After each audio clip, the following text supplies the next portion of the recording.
Good afternoon dear learners. मैं रितु सिंह आपका filler form पे स्वागत करती हूँ और मैं आपका बाल विकास एवं शिक्षा शास्त्र की क्लास ले रही हूँ। तो आप सबका फिलर फॉर्म पे बहुत बहुत स्वागत है। आप सब फिलर फॉर्म से जुड़िए, जल्दी जल्दी सब ज्वाइन हो जाइए, फिर हम आगे की क्लास शुरू करते हैं।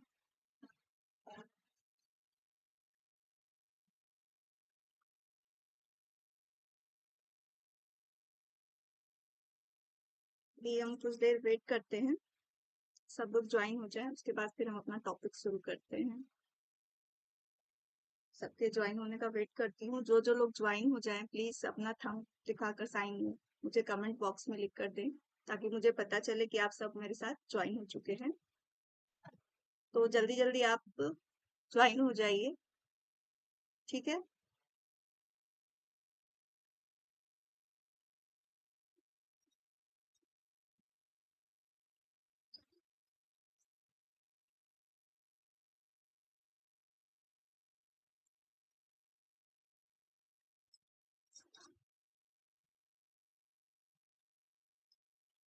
यहाँ पे जो आप फर्स्ट पेज हमारी देख रहे हैं, वो गवर्नमेंट जॉब से आपसे रिलेटेड फिलर फॉर्म पे जो भी आपकी आती है न्यू अपडेट, वो आपको दी जाती है।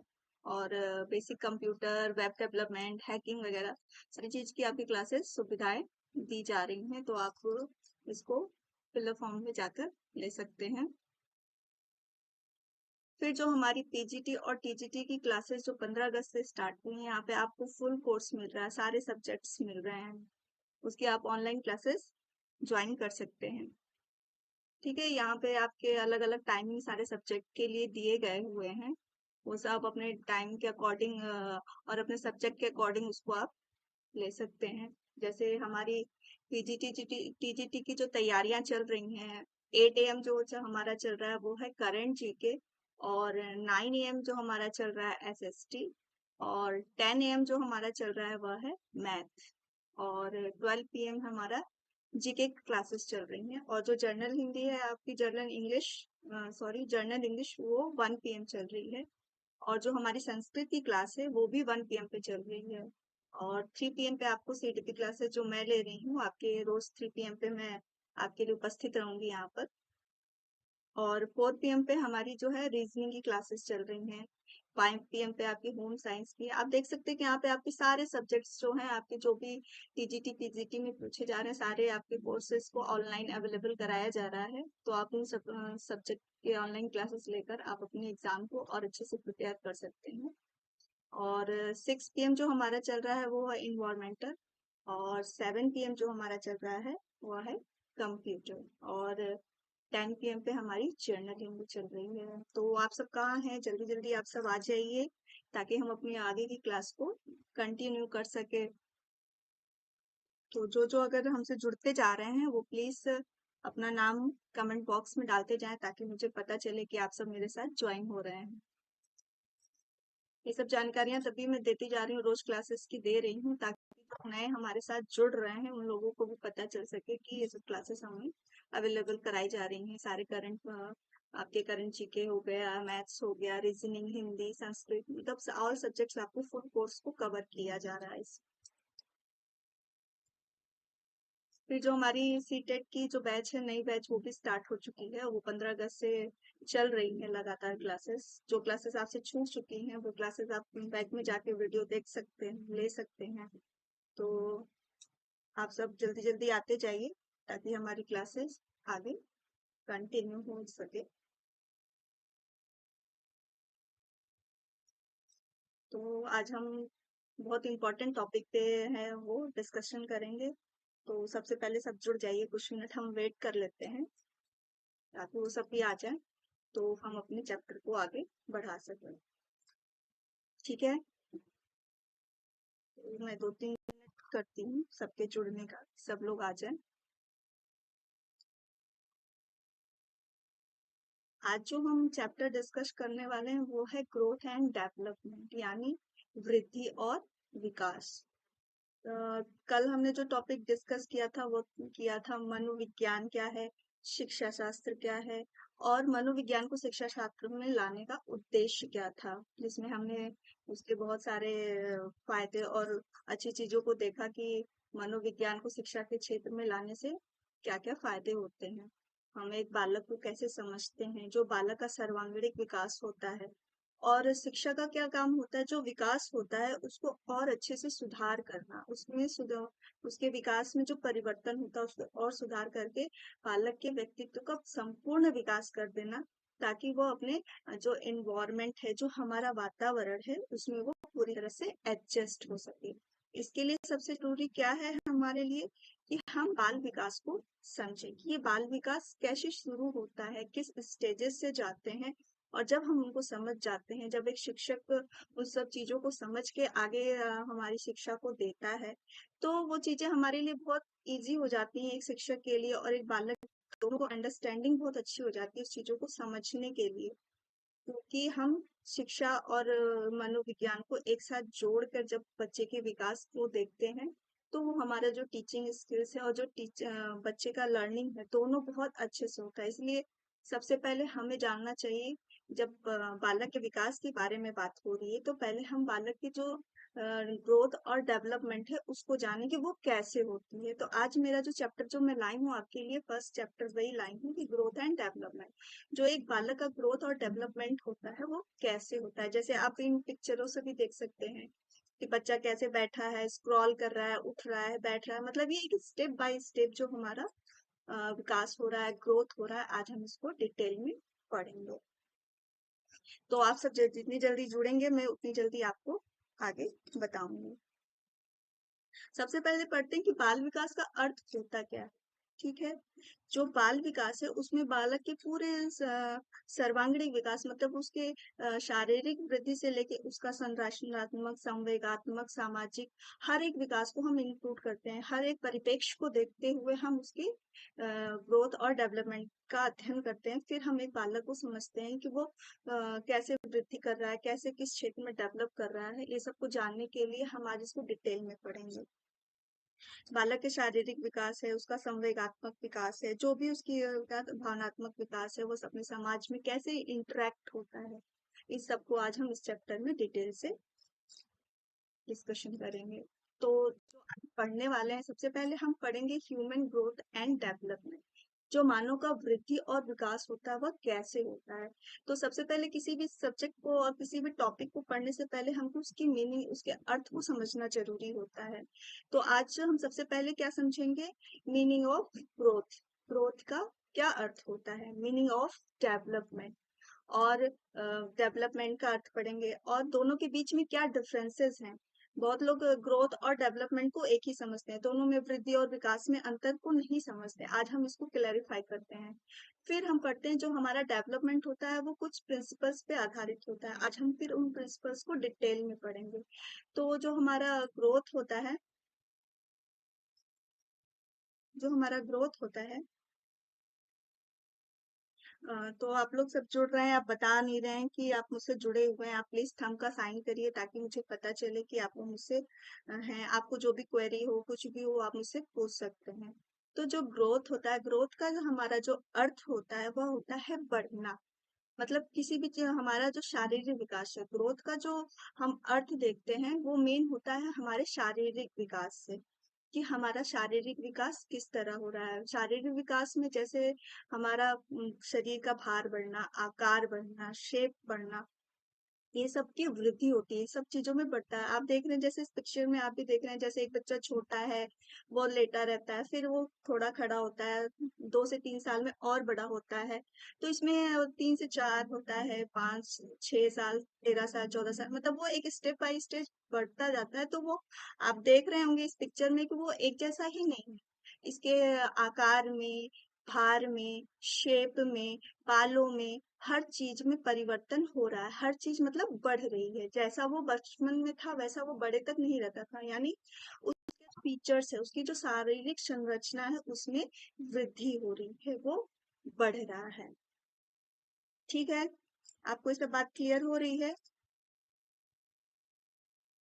ग्रोथ को हमने समझ लिया कि ग्रोथ का जो परिप्रेक्ष्य होता है वो सीधे सीधे हमारे शारीरिक वृद्धि को देखता है। जो हमारी रचनात्मक, जो हमारे शरीर की जो रचनात्मक वृद्धि होती है, बढ़ना होता है, जो हमारा शारीरिक परिवर्तन होता है, ग्रोथ उसको कहते हैं। और जो डेवलपमेंट हमारा होता है वो ग्रोथ के साथ चलता है। ग्रोथ और डेवलपमेंट दोनों साथ चलते हैं, पर ग्रोथ एक समय के बाद रुक जाती है, लेकिन डेवलपमेंट हमारी पूर्ण अवस्था से लेकर जीवन पर्यंत तक चलती है। जो विकास होता है, जैसे बालक की जब शारीरिक परिवर्तन होता है, जैसे उसका हाथ पैर बढ़ता है, उसमें मजबूती आती है, उसके मसल्स जो अंदर बढ़ते हैं, उन सबों का विकास होता है। जैसे उसकी कार्य क्षमताएं बढ़ना, उसकी कार्य दक्षता बढ़ना, लिखना पढ़ना, ये सबको उसके हाथ और शारीरिक विकास, उसका जो डेवलपमेंट होता है, उसके स्किल्स जो होते हैं, उन सबको वृद्धि के साथ वो बढ़ता रहता है। तो एक परिभाषा से हम समझ सकते हैं कि ग्रोथ क्या है। हरलॉक कहते हैं कि ग्रोथ क्या है? Growth is change in size in proportion disappearance of old features and occupation of new ones। Hurlock ने कहा कि ग्रोथ क्या है? वो हमारे जो हमारा शारीरिक आकार है, उसमें उसके साइज में चेंज होता है। जैसे आप इस पिक्चर में देख रहे हैं कि जो हमारा शारीरिक है, शारीरिक रचना है, वो परिवर्तित होती जा रही है जैसे जैसे हम बढ़ते जाते हैं। और जो हमारा ओल्ड फीचर है, जो हमारा पुराना फीचर्स की जगह पे हमारे नए फीचर्स आते हैं। जैसे कि एक बच्चा छोटा है, वो जैसे जैसे बड़ा हो रहा है, तो उसकी जो जो उसके परिवर्तन है, शारीरिक संरचना है, और जो उसका ग्रोथ है, वो चेंज हो रहा है। जैसा वो बचपन में दिख रहा है, वैसा वो बड़े में नहीं दिख सकता है। इसको एक एग्जाम्पल के थ्रू और भी हम समझ सकते हैं। जैसे कि जो बच्चे की मिल्क टीथ होती है, वो क्या होती है? वो टूट जाती है, और फिर हमारे उसके बाद परमानेंट टीथ आती है। यानी कि हमारा जो पुराना फीचर, बॉडी का स्ट्रक्चर था, वो चेंज होके नया फीचर में कन्वर्ट हो रहा है। एक क्रो एंड क्रो ने भी इसकी परिभाषा दी थी कि विकास संरचनात्मक और शारीरिक परिवर्तनों को संदर्भित करता है। इनके भी अनुसार यही था कि जो ग्रोथ होता है, वो केवल हम इसके हमारे जो शारीरिक परिवर्तन होता है, उसको देखता है। जो हमारे शरीर में हाथ पैर, हमारा शरीर आकार, शेप, भार बढ़ना, ये सब क्या होता है? हमारे ग्रोथ में आता है। और विकास क्या होता है कि वो जो छोटे छोटे स्किल्स, मसल्स, जो हमारी कार्य क्षमता, संवेदनात्मक विकास, ये सब दोनों के साथ चलता है। और आगे इन्होंने कहा कि ग्रोथ जो हमारा होता है, वो एक समय के बाद रुक जाता है। मतलब एक मेच्योरिटी, परिपक्वता आने के एज तक होता है। और जो हमारा विकास जो होता है, वो क्या होता है? वह हमारे जीवन पर्यंत तक चलता रहता है। और ग्रोथ, ग्रोथ क्या है? जिसको हम मेजर कर सकते हैं। ग्रोथ जैसे आकार, शेप, साइज, जो भी है, उसको हम मेजर कर सकते हैं, माप सकते हैं। लेकिन विकास क्या है हमारा? हम उसको माप नहीं सकते, उसको असेस कर सकते हैं। ठीक है, यहाँ तक बात आपको क्लियर हो रही है कि ग्रोथ और डेवलपमेंट क्या है? इन दोनों को मैं साथ में लेते चल रही हूँ, आगे इसके डिफरेंसेस को भी बताऊंगी। यहाँ मैंने ग्रोथ को बताया है, ग्रोथ को क्लियर किया कि ग्रोथ क्या है? एक वृद्धि, एक बढ़ना है। ठीक है, मेरी बात आप सबको समझ में आ रही है तो आप प्लीज ओके करिए। अगर मेरी बात आप लोग को समझ में आ रही है तो फिर मैं आगे बढ़ू, नहीं तो मैं इस टॉपिक को फिर से आपको बताती हूँ।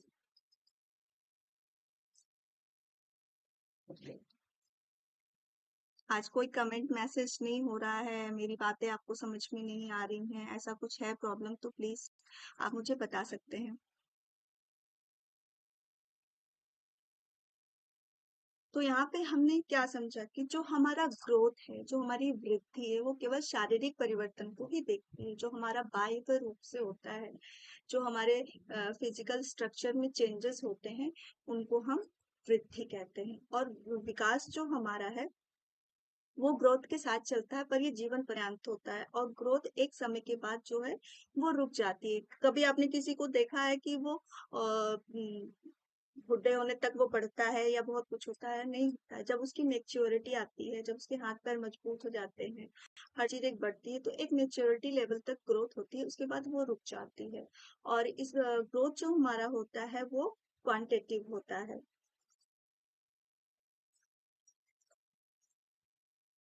फिर आते हैं हम डेवलपमेंट। जैसे मैंने बोला कि डेवलपमेंट क्या है? डेवलपमेंट जो है हमारा अभिवृद्धि, जो हमारा ग्रोथ है, उसके साथ ही चलता है, पर ये हमारे साथ जीवन पर्यंत चलता रहता है, एक सीक्वेंस में चलता है। जैसे कि जो हमारी कार्य क्षमता है, जैसे बच्चों का हाथ पैर सब बढ़ता है तो उसके जो धीरे धीरे मसल्स होते हैं वो कार्य करने लगते हैं, किसी ऑब्जेक्ट को पकड़ने लगते हैं, वो जानने लगते हैं कि क्या ठंडा है क्या गर्म है। इनके जो सेंस ऑर्गन्स हैं, जो हमारे सेंसेस हैं, जो हमारे इमोशंस हैं, जो भी हमारी मूल प्रवृत्तियां है, उन सब के पीछे वो डेवलप डेवलप होने लगता है जैसे जैसे उसकी ग्रोथ होती है। ठीक है, तो इसमें क्या कह रहे हैं कि हम विकास में बच्चों के गुणों के परिवर्तन को देखते हैं। मतलब विकास जो हमारा क्या होता है वो क्वालिटी को देखता है। जैसे जैसे हमारा शारीरिक परिवर्तन मेच्योरिटी होती है, वैसे वैसे हमारे अंदर विकास भी उस हिसाब से ढलते रहते हैं। हम अपने एनवायरनमेंट में और उससे एडजस्ट होने लगते हैं। तो क्या होता है कि हमारा जो आंतरिक शक्तियाँ होती है, वो चीज़ होती है, वो डेवलप होने लगती है, वो उसके साथ समायोजित होने लगती है, हमारे समाज के साथ वो समायोजित होती हैं। ठीक है, यहाँ तक मेरी बात क्लियर हो रही है आप लोगों को?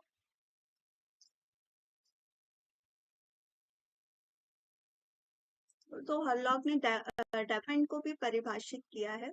जैसे विकास का अर्थ है कि परिवर्तन की उस प्रगतिशील श्रृंखला से है जो परिपक्वता के एक निश्चित लक्ष्य की ओर अग्रसर होती है। इन्होंने यही कहा कि जो हमारा विकास है वो जैसे जैसे हमारा ग्रोथ होता है वैसे वैसे विकास भी होता है। और एक एक ये सीक्वेंस में होता है, जो भी विकास हमारा होता है एक सीक्वेंस में होता है जब तक हम अपने मेच्योरिटी लेवल तक नहीं पहुंचते हैं। और जैसे हम कह सकते हैं कि एक बालक है, जब वो पैदा होता है तो वो लेटता है, फिर धीरे धीरे ही वो सीक्वेंस में बढ़ता है। जैसे कि बच्चा अगर बैठता है, पहले स्क्रॉल करना सीखता है, पहले घुटनों के बल घसीटता है, फिर वो किसी ऑब्जेक्ट से पकड़ के सहारे खड़ा होता है, उसके बाद चलता है। वो पैदा होते ही दौड़ने नहीं लगता है। यानी कि उनके कहने का मतलब था कि जो भी हमारा डेवलपमेंट होता है वो एक सीक्वेंस में होता है, मतलब वन बाय वन होता है। ऐसा नहीं है कि कोई बच्चा सीधे बैठना और घसीटना नहीं, सीधे चलना शुरू कर दे। मतलब प्रगति जो होती है वो हमारे धीरे धीरे एक क्रम में चलती रहती है। इसी तरह मुनरो जी ने भी कहा कि विकास परिवर्तन की श्रृंखला है जिसके तहत एक जीव पूर्ण अवस्था से प्रौढ़ावस्था तक गुजरता है। और विकास क्या है, जो हमारी वो हमारे गर्भावस्था से लेकर हमारे प्रौढ़ावस्था तक चलती है। मतलब जब से एक बालक एक बच्चा जो माँ के गर्भ में जाता है वहीं से उसका विकास शुरू हो जाता है। और वो विकास तब तक चलता रहता है जब तक वो मेच्योरिटी लेवल तक नहीं आता है। और जो विकास हमारा होता है, ऐसा नहीं है कि एक समय के बाद रुक जाता है। ग्रोथ तो हमारा एक समय के बाद रुक जाता है, जहाँ हमारे हड्डियों मांसपेशियों मजबूती आती है, हमारा आकार भार परिवर्तन ये सब जो होता है वो एक लिमिट तक ही होता है।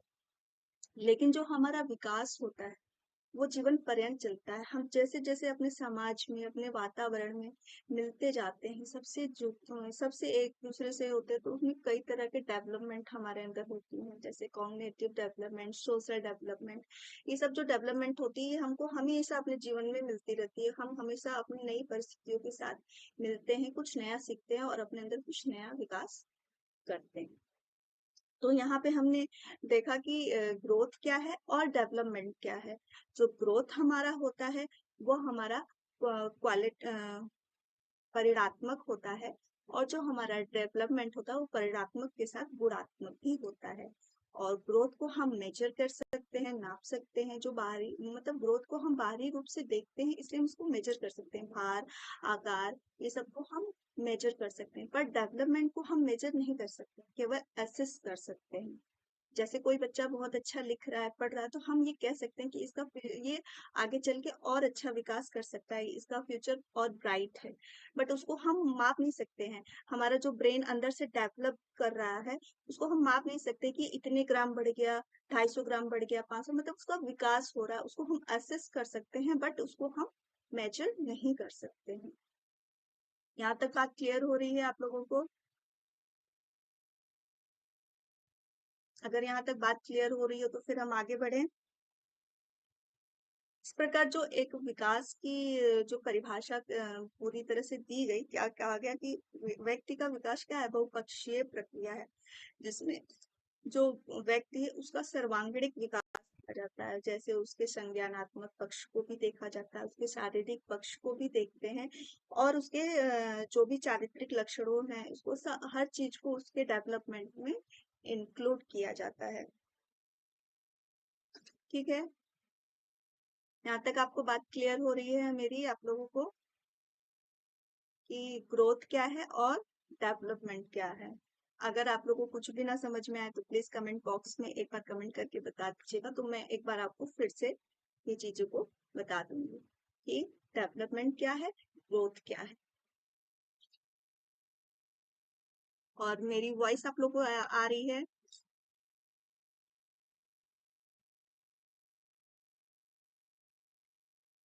चलिए, तो अभी तक हमने पढ़ा कि वृद्धि क्या है और विकास क्या है। अब हम आगे चलते हैं। जो हमारा विकास होता है ये कई क्षेत्रों में होता है, कई तरह से होता है, टाइप्स ऑफ डेवलपमेंट। जो पहला हमारा होता है फिजिकल डेवलपमेंट। जैसे हमारी बोन्स हैं, हमारी मसल्स हैं, ये सब क्या होते हैं, स्ट्रांग होती हैं। जैसे जैसे हमारी वृद्धि होती है वैसे वैसे हमारा विकास भी साथ में चलता रहता है, दोनों एक साथ चलते हैं। ठीक है, लेकिन हम विकास जो आंतरिक भी होता है और बाह्य भी होता है। जो आंतरिक विकास होता है वो हम नहीं देख सकते, लेकिन जो बाह्य विकास होता है उसको हम ऑब्जर्व कर सकते हैं। ठीक है, जो हमारा फिजिकल डेवलपमेंट में हो गया वो मुख्यतः जो हमारे शरीर के अंदर जो विकास होते हैं, जैसे हमारे बोन्स का स्ट्रांग होना, हेल्दी बॉडी, जो हमारा डाइट है, हर चीज है, उससे हम कितने हेल्दी हैं, हमारा शुगर बीपी जो भी है ये सब सही है कि नहीं है। फिर हमारा इसके अंदर आता है physical development fine and large या ग्रॉस मोटर स्किल्स भी कहते हैं। लार्ज मोटर स्किल्स यानी स्थूल जो होते हैं, स्थूल गामक क्रियाएं जो होती हैं वो मुख्यतः हमारे हाथ पैर, जो हम जिसमें हमारे बड़े मांसपेशियां काम करती हैं, जैसे दौड़ना, भागना, कूदना, ये सब क्या होते हैं, हमारे लार्ज मोटर स्किल्स में आते हैं। और फाइन मोटर स्किल्स में जो आते हैं, जिसमें हमारे सूक्ष्म मसल्स काम करती हैं, जैसे हम अपने फिंगर्स को हिलाते हैं, इसमें क्या होता है कि ये हमारे जो फिंगर्स यूज कर रहे हैं इसमें हमारी सूक्ष्म मांसपेशियां काम करती हैं, तो ये हमारी फाइन मोटर स्किल्स हो जाती हैं। जब हम अपने लेग को हिलाते हैं, अपने टंग को यूज करते हैं, ये सब क्या होती है, हमारी फाइन मोटर स्किल्स होती हैं। मतलब ये दोनों भी साथ में चलती हैं। और इसको एक उदाहरण से हम और भी समझ सकते हैं कि जैसे एक मैच में एक बॉलर है, वो बॉल को फेंक रहा है, तो इसमें हमारी दोनों क्रियाएं काम कर रही हैं। जैसे इसमें हमारी आपकी लार्ज मोटर स्किल्स और फाइन मोटर स्किल्स दोनों काम कर रही है। वो दौड़ रहा है, भाग रहा है, यानी उसकी लार्ज मोटर स्किल्स काम कर रही है। और जब वो उंगलियों से बालों को बॉल को घुमाता है या फेंकता है, तो वहां पे उसकी फाइन स्किल्स काम करती हैं। ठीक है, फिर हम आगे बढ़ते हैं स्ट्रेस एंड मैनेजमेंट। जो भी हमारा स्ट्रेस होता है, हमारा में जो भी हमारे दिमाग में चलता है होता है, ये सबको क्या करता है, हमारा बॉडी ही उसको कंट्रोल करता है, हर चीज को। हमारा फिजिकल कॉन्फिडेंस, हमारा एबिलिटी, जो भी हमारी अभिक्षमता है, इन सबका हमारा जो डेवलपमेंट होता है वो फिजिकल डेवलपमेंट के अंदर आता है। ठीक है, फिर हमारा आता है कॉग्निटिव डेवलपमेंट। जैसे जैसे बच्चा बड़ा होता है वो अपने इन्वायरमेंट में एडजस्ट होता है, तो वो बड़ा होने के साथ साथ जो उसकी थिंकिंग होती है, उसका लॉजिक होता है, वो सब बढ़ने बढ़ने लगता है। जैसे वो उसके अंदर क्यूरियोसिटी बढ़ती है, जिज्ञासा बढ़ता है। बच्चा जैसे जैसे 1 से 2 ईयर में जाता है, 3 ईयर में जाता है, तो वो प्रॉब्लम समझने लगता है, अपनी बातों को कहने लगता है, थिंकिंग करने लगता है, किसी भी चीज को वो साइंटिफिक रूप से सोचने लगता है कि ऐसा क्यों होता है। इस एज में आपने ज्यादातर देखा होगा कि 0 से 5 साल के बच्चे क्वेश्चन, जो जब 2 से 3 साल या 4 साल में बच्चे जाते हैं तो क्या करते हैं, वो क्वेश्चन बहुत करते हैं, उनके अंदर क्यूरियोसिटी बहुत ज्यादा होती है। तो इससे हमें क्या पता चलता है कि उनके अंदर जैसे जैसे वो बड़े हो रहे हैं उनके अंदर कॉग्निटिव डेवलपमेंट भी बढ़ता जा रहा है। और वो किसी चीज के बारे में गहराई से खोज करने लगते हैं। मैंने बोला ना, उनके अंदर क्यूरियोसिटी होती है, उनको किसी चीज के बारे में जानना है तो उनको जानना ही है। वो किसी चीज को खोजते हैं, इंक्वायरी करते हैं, हर चीज में, मतलब उनके अंदर ये थिंकिंग, किसी चीज को चिंतन करने की, ये सब स्किल्स डेवलप होने लगती हैं। और वो अपने आप को इंडिपेंडेंट समझने लगता है। जैसे मेरा बेटा अभी 3-4 साल का ही है, वो बोलता है कि मम्मा मैं बड़ा हो गया। मुझे अभी स्कूल अपने से जाना है, अपने छोड़ना है, मतलब उसके अंदर अब थिंकिंग पावर जो चीजें हैं वो बढ़ने लगे। अब वो अपने कह सकते हैं कि वो स्वायत्तता की तरफ जाने लगता है, मतलब खुद अपने काम को अपनी तरफ से करने लगता है। उसकी जो भाषा का विकास है वो होने लगता है। स्टार्टिंग में बच्चे जो होते हैं कि कुछ छोटे छोटे वर्ड्स बोलते हैं, एक दो, मतलब जिसका कोई भी अर्थ नहीं होता। फिर वो धीरे धीरे जैसे जैसे बड़े होते हैं, उनके वर्ड जैसे माँ बा से माँ पापा ऐसे शब्द जुड़ने लगते हैं, तो इस एज में उनके जो भाषा का विकास है वो भी होने लगता है। मतलब लिटरेसी स्किल, मतलब वो किसी चीज के प्रति शिक्षित होने लगते हैं, किसी चीज के पास प्रति सोचते हैं, थिंक करते हैं, फिर उस चीज को सॉल्व करते हैं। तो उनके अंदर सिर्फ हमें पता चलता है कि उनके अंदर कॉग्निटिव डेवलपमेंट हो रहा है। फिर हमारा आता है सोशल डेवलपमेंट। मेरी बात आप सबको समझ में आ रही है? आप लोग कमेंट करके कुछ बता नहीं रहे कि जो मैं बता रही हूँ आप लोग को समझ में आ रहा है या नहीं आ रहा। अगर नहीं आ रहा तो मैं फिर से आप लोग को बताने की कोशिश करूंगी। ठीक है, फिर फिजिकल डेवलपमेंट और कॉग्निटिव डेवलपमेंट के बाद हम क्या पढ़ते हैं? सोशल डेवलपमेंट, यानी कि सामाजिक विकास। जो सामाजिक विकास होता है उसमें जब बच्चा जैसे जैसे वो बड़ा होता है, तो बड़ा होने के साथ वो अपने परिवार को छोड़कर फिर बाहरी दुनिया से भी इंटरेक्ट होता है। फिर उसका क्या होता है, उसका सामाजिक दायरा बढ़ता है। हम सामाजिक प्राणी हैं, एक समाज में रहते हैं, तो यहाँ पे ये ऑब्वियसली सी बात है कि हम एक दूसरे के कांटेक्ट में आते हैं। तो वहां पे वो क्या सीखता है? वहां पे वो दूसरों से सहायता करना, उनके साथ संबंध बनाना, सोशलाइजेशन करना, रूल को फॉलो करना, अपने भी रूल बनाना, द्वंद, ये सब जो होते हैं जब हम समाज में जाते हैं तो ये सब का विकास उसके साथ चलता रहता है। उसके अंदर कॉन्फ्लिक्ट भी आता है, उस कॉन्फ्लिक्ट से जब अपने समाज में जाते हैं तरह तरह के द्वंद्व होते हैं, उन द्वंद्वों से कैसे निपटना है, क्या करना है, उसका सोल्यूशन भी वो करते हैं। तो ये सब कैसे इंटरेक्ट होते हैं? जब हम अपने समाज में घुलते मिलते हैं। फिर हमारा इमोशन आता है। इमोशन डेवलपमेंट में क्या होता है? बच्चा जॉय करता है, खुशी करता है, खुश होता है, महसूस होता है, सेल्फ रियलाइजेशन होता है, सेल्फ कॉन्फिडेंस होता है, इम्पल्स होता है, जो अपनी मूल प्रवृत्तियां होती हैं उन पे वो कंट्रोल करना सीखता है। ठीक है। जो इमोशन डेवलपमेंट हमारा होता है, जैसे बच्चा स्टार्टिंग में किसी चीज को मांगने के लिए सिर्फ वो रोता है, फिर उसको धीरे धीरे जो समझ में आता है कि नहीं, जब वो वर्डिंग यूज करने लगता है, कुछ मांगने लगता है कि नहीं मुझे ये चीज करने से ये सामान मिल जाता है, वो उस चीज को इंटरेक्ट करता है अपने पेरेंट्स को। ठीक है। वो उसकी जो मूल प्रवृत्तियां होती है उस पर कंट्रोल करने लगता है कि कब हमें हंसना है, क्या रोना है। स्टार्टिंग में सिर्फ उसकी रोना ही होता है, किसी भी चीज के लिए वो रोता ही है। भूख भी लगती है तो वो रोता है, अगर उसको अच्छा लगा तो भी, मतलब उसके पास अपनी या जैसे जैसे बड़ा होता है वो डेवलप करना और उस पर कंट्रोल करना सीख लेता है कि हमें अब अपने वातावरण के साथ कैसे उसको एडजस्ट करना है।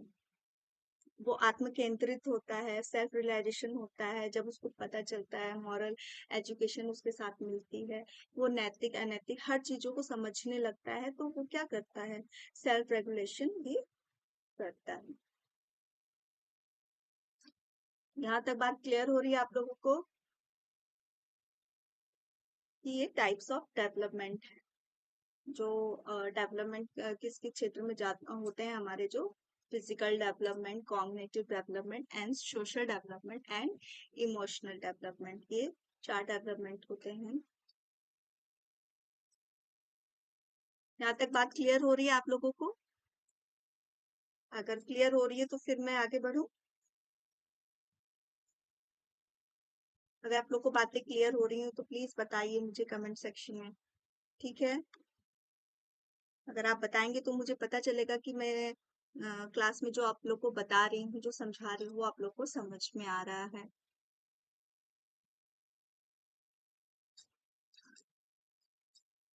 मेरी बातें आप लोग को क्लियर हो रही हैं?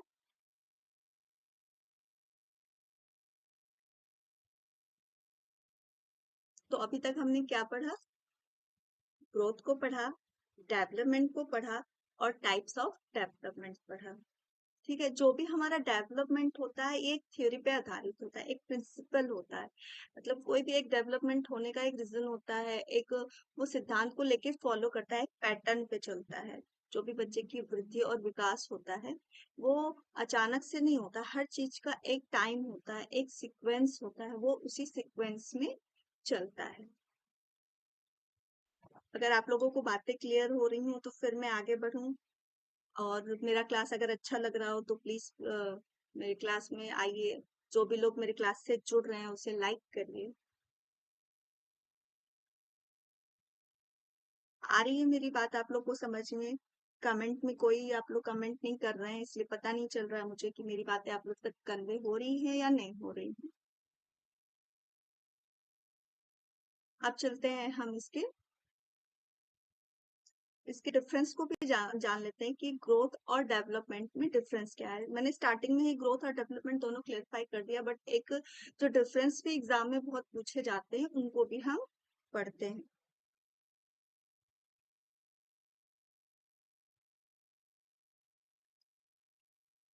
चलिए,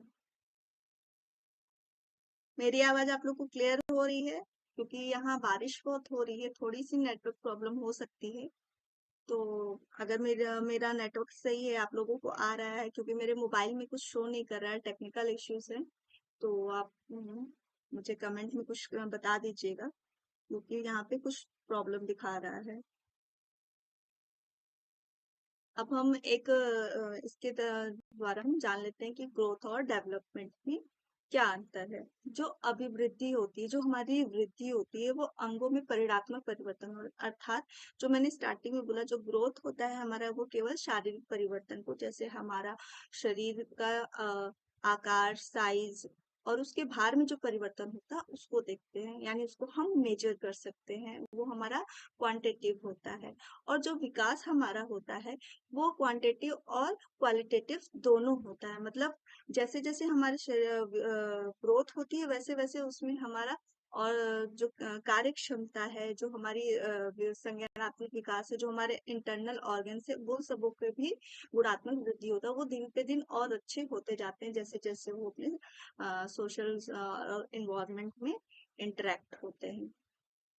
फिर हमारा आया अभिवृद्धि, शारीरिक एवं मानसिक परिपक्वता लाती है। जो हमारी अभिवृद्धि और शारीरिक विकास है वो क्या होता है, वो एक एज तक, मतलब जब मेच्योरिटी लेवल तक, परिपक्वता तक बढ़ता है। जो हमारी मानसिक क्षमता होती है वो एक एज तक, जो हमारा मेंटल ग्रोथ होता है वो एक एज तक परिपक्व होने पर, मेच्योर होने पर वो रुक जाता है। और ये कब से होता है? जन्म जन्म से होता है, जन्म से मेच्योरिटी लेवल तक होता है। पर जो हमारा विकास होता है वो सर्वांगीण विकास को लेके चलता है। मतलब ये वृद्धि और विकास दोनों साथ में चलते हैं। वृद्धि एक समय के बाद रुक जाती है, पर विकास जो होता है हमारा जीवन पर्यंत चलता रहता है। अभिवृद्धि के लिए अभिवृद्धि विकास के साथ चलती है। विकास को वृद्धि की जरूरत नहीं होती है। विकास धीरे धीरे जो मतलब दोनों साथ में तो इंटरेक्ट होते हैं, पर विकास का जो होता है प्रक्रिया, वो हमारे इंटरनल भी होते हैं। ये जन्मजात होते हैं और जैसे जैसे हम अपने वातावरण में आते जाते हैं ये उससे प्रभावित होते जाते हैं। तीसरा हमारा आ गया, पृथ्वी पर अधिगम का कोई भी प्रभाव नहीं पड़ता। जो भी हमारा शारीरिक विकास होता है उसमें हमें अधिगम की कोई जरूरत नहीं थी। जैसे हमारे हाथ पैर शरीर सब बढ़ रहे हैं, उसमें हमें सीखना लर्निंग की कोई जरूरत नहीं है कि उसके वो होंगे तो ही हमारे हाथ पैर बढ़ेंगे। उनको ग्रोथ करना है तो वो फिर करेंगे ही। लेकिन जो विकास है, जैसे जैसे हम शिक्षित होते जाते हैं, हमारे इमोशन, हमारे जो भी सोशल, ये सब पे शिक्षा का असर पड़ता है। और जब जैसे जैसे वो तो शिक्षा का असर पर पड़ता है तो वो उसमें और निखार और सुंदरता आ जाती है। ठीक है, तो इस पे विकास पे जो होता है वो हम उस पर हमारा अधिगम का प्रभाव पड़ता है। जैसा कि मैंने आपको आगे बताया कि अभिवृद्धि एक समय के बाद रुक जाती है, वो मेच्योरिटी लेवल होने तक ही वृद्धि बढ़ती है। जो विकास, लेकिन जो हमारा विकास है वो हमारे पूर्णावस्था से लेकर जीवन पर्यंत तक चलती रहती है।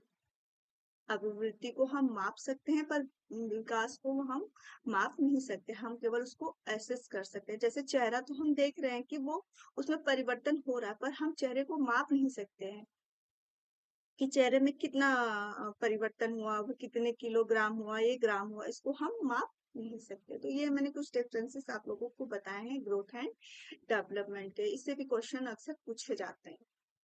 जैसे अभिवृद्धि से, और इसमें पूछ देता है ये परिणात्मक होता है, लेकिन जो विकास हमारा होता है वो परिणात्मक और गुणात्मक दोनों होता है।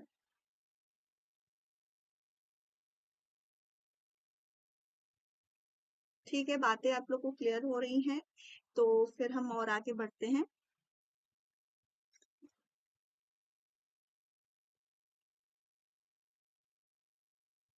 चलिए, ठीक है। तो अभी जो मैंने बताया कि जो डेवलपमेंट होता है वो एक प्रिंसिपल पे चलता है, मतलब एक तो वो नियम को फॉलो करके ही बढ़ता है, निरंतरता का सिद्धांत।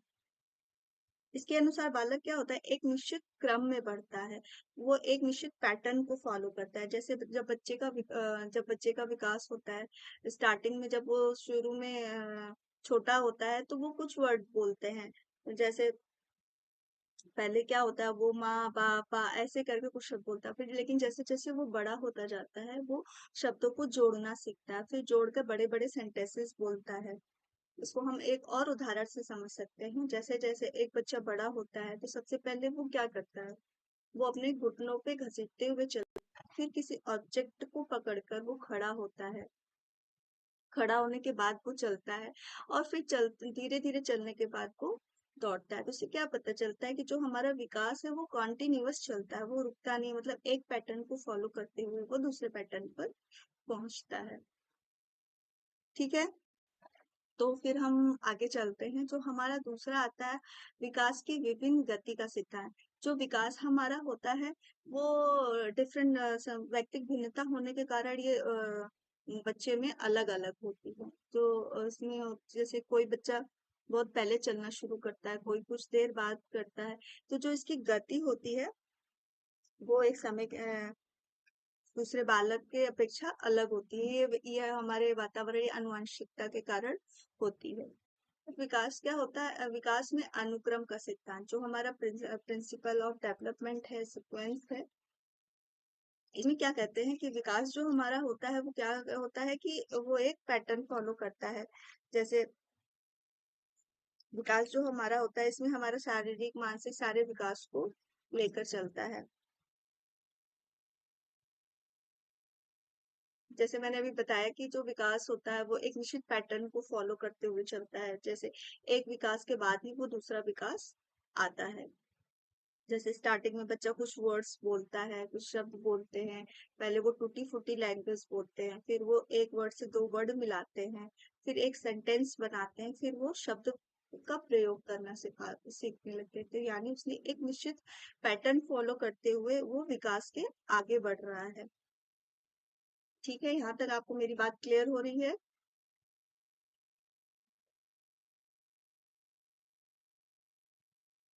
तो ठीक है, यहाँ तक हमने पढ़ा कि विकास एक अनुक्रम का सिद्धांत है, मतलब कोई भी विकास अचानक से नहीं होता है, वो एक के बाद एक धीरे धीरे होता रहता है, एक निश्चित पैटर्न में होता है।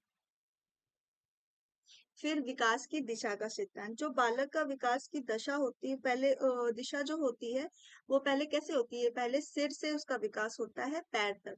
यानी कि जब बच्चा छोटा होता है तो उसका सिर आपने देखा होगा कि बहुत तेजी से हिलता है।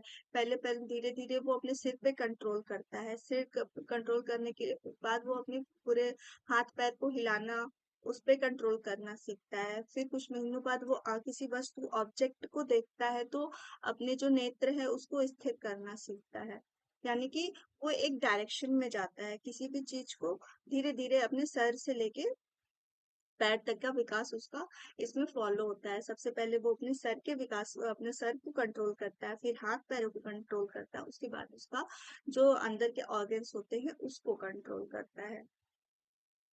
फिर हमारा आता है एकीकरण का सिद्धांत। इसमें क्या होता है, इसमें उसके विभिन्न अंगों का जो संबंध होता है वो एकीकरण से संबंध होता है। जैसे जब बच्चा छोटा होता है तो वो अपने हाथ पैर हिलाता है, ठीक है, वो अपने पूरा हाथ पैर को सब चीज को देखता है, उस पर कंट्रोल नहीं होता है। लेकिन फिर जैसे जैसे वो बड़ा होने लगता है तो उसका अपने फिंगर्स को हिलाता है, अपने फिंगर्स को हिलाते हुए फिर वो इस पे कंट्रोल पाता है, वो किसी चीज को पकड़ लेता है, अपनी तरफ खींचता है। तो वो क्या करता है, अपने हाथ का जो होता है एकीकरण, मतलब उसकी जो शक्ति होता है वो एक जगह सेंटर करता है और फिर वो किसी ऑब्जेक्ट को पकड़ना सीखता है।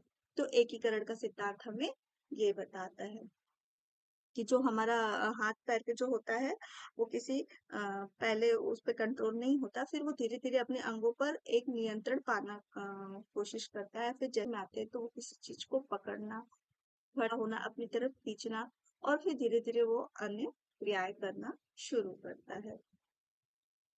ठीक है, यहाँ तक आप लोग को क्लियर हो रहा है मेरी बात?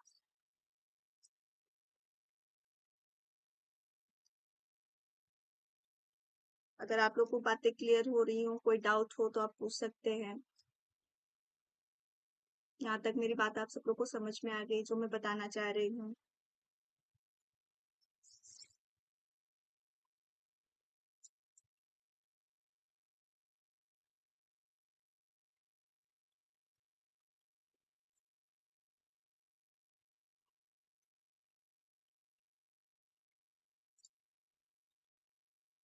फिर आते हैं हम व्यक्तिक भिन्नता का सिद्धांत।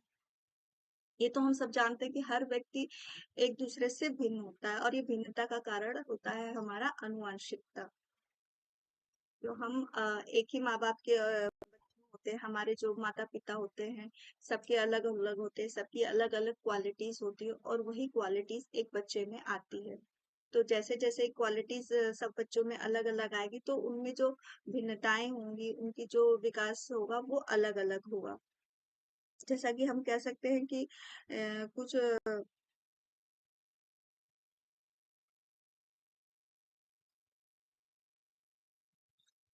जैसे हम कह सकते हैं कि कोई बच्चा बहुत तेजी से सीखता है, कोई चीज उसके अंदर जो आईक्यू लेवल होती है उसकी बहुत तेज होती है, तो वो किसी चीज को बहुत अच्छे से सीख लेता है। और कुछ बच्चों का जो होता है आईक्यू लेवल कम होता है, तो ये उनके जो इन्वायरमेंट और जो उनके आनुवंशिकता से मिलती है वो उसके कारण होती है। लड़के और लड़कियों में भी जो होती है वो भिन्नताएं अलग होती हैं। लड़कियां जो लड़कों से जल्दी डेवलप होती हैं, उनके अंदर जो शारीरिक विकास होता है वो लड़कों की अपेक्षा जल्दी आती है। तो ये सब हमें व्यक्तिगत भिन्नता सिद्धांत के अंतर्गत आती है। दूसरा हमारा आता है सहज क्रिया का सिद्धांत, यानी principle of general and specific. Sorry, ये यहाँ पे गलत हो गया है। सहज क्रिया का सिद्धांत, जो हमारी सहज क्रियाएं होती हैं शरीर में, तो वो एक समय के बाद अपने आप विकास होती है। जैसे हमारे आंखों पलक झुकना और वो करना, मतलब प्रिंसिपल ऑफ जनरल, मतलब सहज क्रियाएं एक समय के बाद जो होती हैं वो विकास करती हैं। अब जैसे जैसे वो अपने वातावरण में ऑब्जर्व होती हैं, वैसे वैसे हमारे पलक झपकाना, हाथ उठाना, किसी ऑब्जेक्ट के सामने आने पे हाथ का आगे आ जाना, ये सब जो क्या होती है हमारी सहज क्रियाएं होती हैं। फिर हमारा आता है सामान्य से विशिष्ट। किसी भी चीज को जब बच्चा पहले सामान्य रूप में प्रत्यक्षण करता है, फिर वो स्पेसिफिक रूप में जाता है।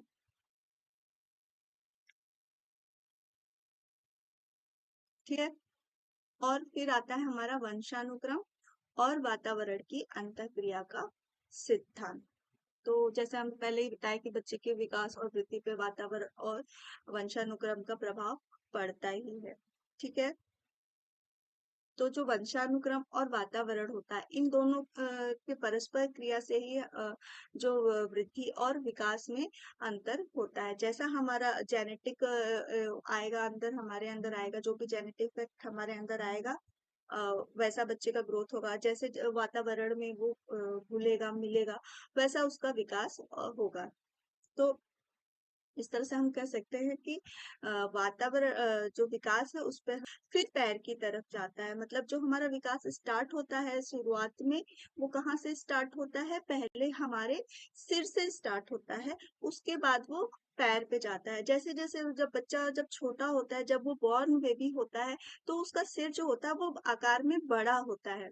वो और जो उसकी बाकी जो रहते हैं उस हिसाब से उसका जो सर का भार वो होता है ज्यादा। और जब वो गर्भ में भी हमारे रहता है, तो बच्चे का जो विकास और ग्रोथ होती है वो पहले सिर से ही होती है। तो धीरे धीरे वो पूरा विकास एक तरफ से लेता है। पहले सबसे पहले बच्चे का जब पैदा होता है तो उसका सर बहुत तेजी से हिलता है। तो जब बच्चा जैसे जैसे आगे महीनों में जाता है, तो वो अपने सिर पे जो होता है वो कंट्रोल करना सीख सीखता है, अपने सिर को स्थिर करता है। स्टार्टिंग में वो केवल अपने सिर को हिलाता डुलाता है, फिर वो मुस्कुराने लगता है, बोलने लगता है, फिर जैसे धीरे धीरे जैसे उसका सिर का विकास होता है, फिर वो उसके हाथ और पैर की तरफ जाता है। तो वो अपने हाथ और पैर हिलाने लगता है। हाथ और पैर जब हिलाते हैं तो वो अपने फिंगर्स, पैर के टोस, हाथों को मारना, किसी और ये हिलाने करता है। फिर जैसे जैसे उसका और डेवलपमेंट होता है, वो क्या करता है कि वो अपने हाथों का कंट्रोल करता है, किसी चीज को पकड़ के उठना बैठना। तो जो हमारा ग्रोथ होता है वो पहले कहाँ से स्टार्ट होता है, वो सिर से पैर की तरफ स्टार्ट होता है। जो बच्चा पहले हम करता है वो क्या करता है, पहले अपने सिर पर नियंत्रण करता है, फिर वो अपने बाकी शरीर शरीर के अंगों पर नियंत्रण करना सीखता है। जैसा कि इस फिगर में आपने देख रहे हैं कि जो बच्चे का मस्तोन्मुखी विकास है वो कहाँ से स्टार्ट हो रहा है, सिर से पैर की तरफ जा रहा है। सबसे पहले बच्चा क्या हो रहा है कि वो सिर का विकास करता है, अपने सिर पे कंट्रोल करता है। जो सिर स्टार्टिंग में जब पैदा होता है तो बच्चे का सिर बहुत तेजी से हिलता है, क्योंकि उसके जो ये हड्डियां बोन्स होती हैं वो बहुत सॉफ्ट होती हैं, लचीली होती हैं। फिर जैसे जैसे उनका वृद्धि और विकास होता है उसमें मजबूती आती है और वो अपने सिर को कंट्रोल करना सीखता है। तो यहाँ से कंट्रोल करना सीखता है तो वो अपने पैरों को, हाथों को, मसल्स की जब वृद्धि होने लगती है तो फिर इसके अंदर जो विकास होता है वो उसको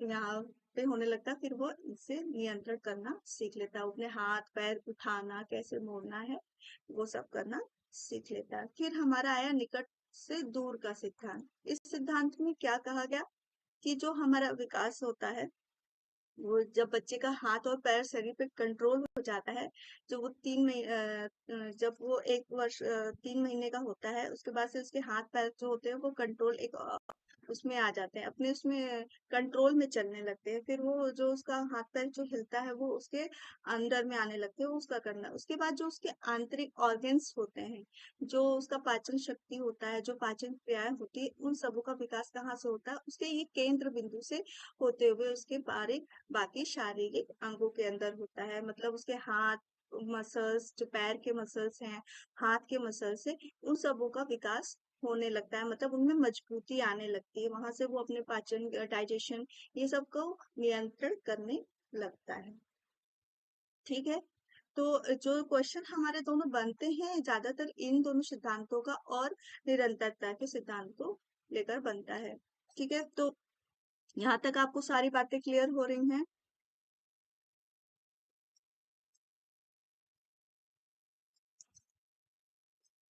तो आपको इसमें अभी जो मैंने चैप्टर ग्रोथ एंड डेवलपमेंट आया, इसमें आपको किसी तरह का डाउट या क्वेरी कुछ ऐसा है तो प्लीज अभी पूछ लीजिए, ताकि मैं आप लोग को फिर से समझा सकूं।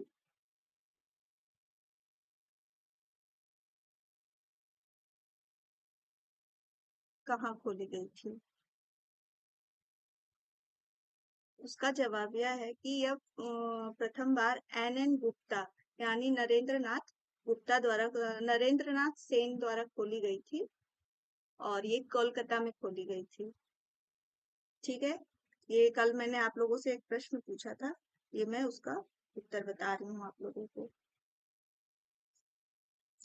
यहाँ तक आप लोगों को कोई क्वेरी हो, कोई भी डाउट हो, तो आप मुझसे पूछ सकते हैं। ये सब बातें आप लोगों को पूरी तरह क्लियर हुई हैं कि नहीं हुई हैं? अगर आपको कोई भी डाउट हो, कुछ भी हो, तो आप मुझे कमेंट बॉक्स में लिखकर बता सकते हैं। ठीक है। फिर आप जो ये हमारा नंबर देख रहे हैं फिलर फॉर्म पे, जाके आप वहां से नंबर पे क्वेरी करके आप नोट्स को डाउनलोड कर सकते हैं। ठीक है। आपको जो भी ये नोट्स और कुछ भी चाहिए उसके लिए आप यहाँ पर नंबर पे कॉल करके पता कर सकते हैं।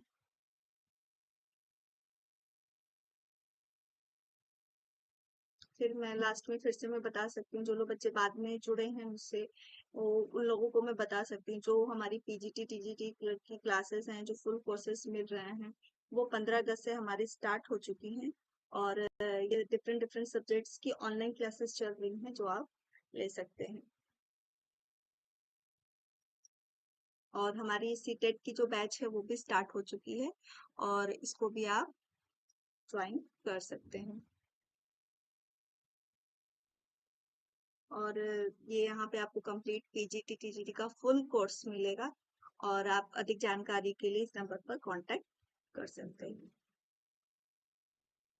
और अपना कमेंट बॉक्स में अपना फीडबैक देना बिल्कुल ना भूलिएगा। आप मुझे इस नंबर पे जाकर भी आप मुझे फीडबैक दे सकते हैं कि आज की मेरी क्लास आपको कैसी लगी। अगर आपको कुछ ना भी समझ में आया हो तो भी आप बताकर इसमें आप अपने मैसेज को कमेंट में कर सकते हैं कि आपको क्लास में क्या नहीं समझ में आ रहा है। तो मैं आप उस चीज को फिर से क्लियर कर दूंगी, फिर से समझा दूंगी। तो अपना फीडबैक देना बिल्कुल ना भूलिएगा। Okay, thank you.